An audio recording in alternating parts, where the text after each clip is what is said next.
श्लोक 154. श्रीराम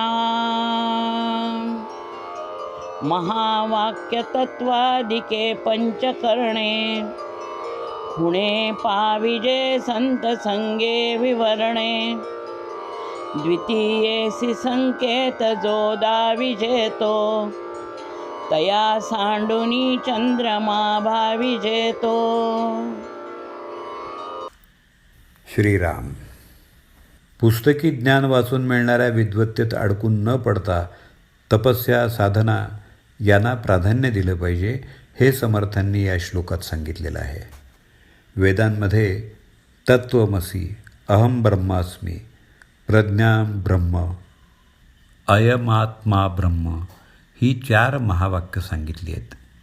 तसंच ज्यामुळे माणसाला जीवदशा प्राप्त झाली ती 82 तत्त्व सांगितलेली आहेत.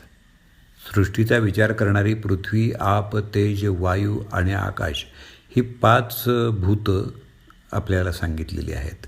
या प्रत्येक भूताचा अर्धा भाग आणि इतर 4 भूतं मिळून महाभूत तयार होतं. पण वरवर दिसणारं महाभूत म्हणजे माती, आप म्हणजे नेहमीचं पाणी, तेज म्हणजे अन्न शिजवण्याकरता वापरला जाणारा अग्नी, वायू म्हणजे नेहमी वाहणारा वारा किंवा आकाश म्हणजे पोकळी. हा अर्थ इथं समर्थांना अभिप्रेत नाही. तर त्याचा अर्थ याप्रमाणे आहे.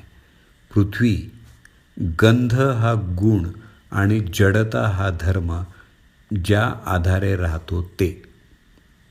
आप, रस हा गुण, पिंडी भाव हे तत्व हा धर्म ज्याच्या आश्रयानं राहतो ते. तेज, रूप हा गुण आणि परिवर्तन हा धर्म ज्याच्या आश्रयानं राहतो ते. वायू, स्पर्श हा गुण आणि प्रेरणा हा धर्म ज्याच्या आधारे राहतो ते. आणि 5वं आकाश, शब्द हा गुण आणि रचनेला सहाय्य देणं हा धर्म ज्याच्या आश्रयानं राहतात ते. पंचीकरण या शब्दानं ही भूतसंयोगाची कल्पना अभिप्रेत आहे. हे सगळं समजतं तेव्हा सृष्टीच्या निर्मितीचा विचार अध्यात्माच्या दृष्टीनं पूर्ण होतो.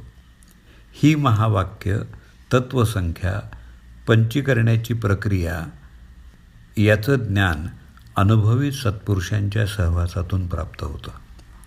अर्थात या ज्ञानाचा कितीही अभ्यास केला, सविस्तर उहापोह केला तरी त्याचा उपयोग जीवनामध्ये आनंदाच्या दृष्टीनं कशी वाटचाल करायची या दृष्टीनं असतो. यासाठी एक उदाहरण पाहूया. समर्था घरचे श्वान, त्याला देती सर्व ही मान, अशी एक ओवी व्यंकटेश स्तोत्रात आहे. एखादी सार्वजनिक बस आली आणि मोठी व्यक्ती जागा पकडण्याकरता रुमाल टाकते. त्या जागेवरती गाडीत चढल्यावर सुद्धा कुणीही बसत नाही, कारण त्या मोठ्या माणसाचा रुमाल त्या जागेवर असतो. एकदा ती व्यक्ती त्या जागेवर बसली की त्या रुमालाचं महत्त्व संपतं. तसंच एकदा निस्सीम सत्याची ओळख पटली, परमेश्वराचा साक्षात्कार झाला तर महावाक्य, पंचीकरण यांच्या अभ्यासाचा उहापोह संपतो. हे समजावून सांगण्यासाठी समर्थ द्वितीयेच्या चंद्राचं उदाहरण देतात. द्वितीयेची चंद्रकोर खूप छोटी असते, सहज दिसत नाही. एखाद्या लहान मुलाला जेव्हा ती चंद्रकोर दाखवायची असते तेव्हा आई त्याला प्रथम झाडाची फांदी दाखवते आणि हळूहळू त्याच्या साह्यानं चंद्रापर्यंत पोचवते. सद्यस्थितीमध्ये एखाद्या मंदिराचं शिखर, खांब, विजेची तार या वस्तूंचा उपयोग चंद्रकोर दाखवण्यासाठी केला जाऊ शकतो. इथं समर्थ सांगतात, फांदी, शिखर हे फारसं महत्त्वाचं नसून महत्त्व चंद्रविषयक ज्ञानाला आहे.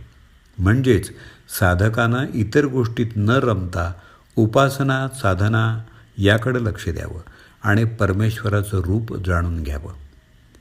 पुढं समर्थ म्हणतात, फांदी आणि चंद्र यात खूप अंतर आहे. त्या फांद्यांची गर्दी दूर सारून आपल्याला फक्त चंद्र भावला पाहिजे.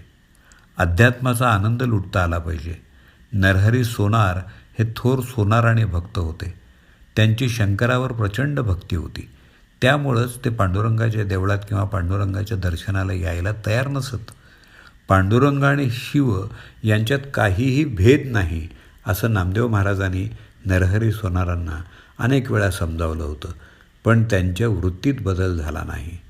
एकदा एक भक्त पांडुरंगाला कमरपट्टा करायला पंढरपुरात आला. त्यासाठी ते नरहरी सोनार यांना घेऊन गेले. नरहरी सोनार यांनी अट घातली की डोळ्याला पट्टी बांधून देवळात येईन आणि कमरपट्ट्याचं माप घेईन.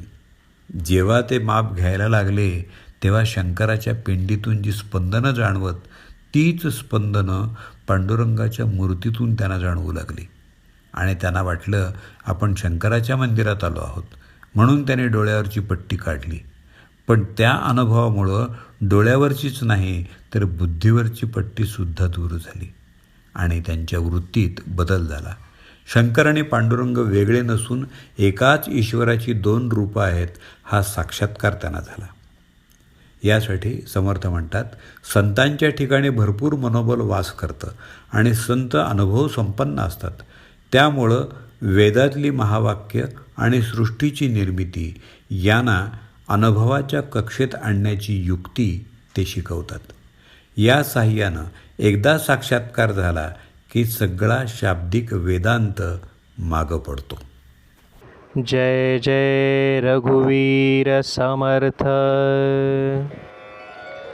महावाक्य तत्वादिके पंचकर्णे खुणे पाविजे संत संगे विवर्णे. द्वितीयेसि संकेत जो दाविजेतो तया सांडुनी चंद्रमा भाविजेतो. श्रीराम.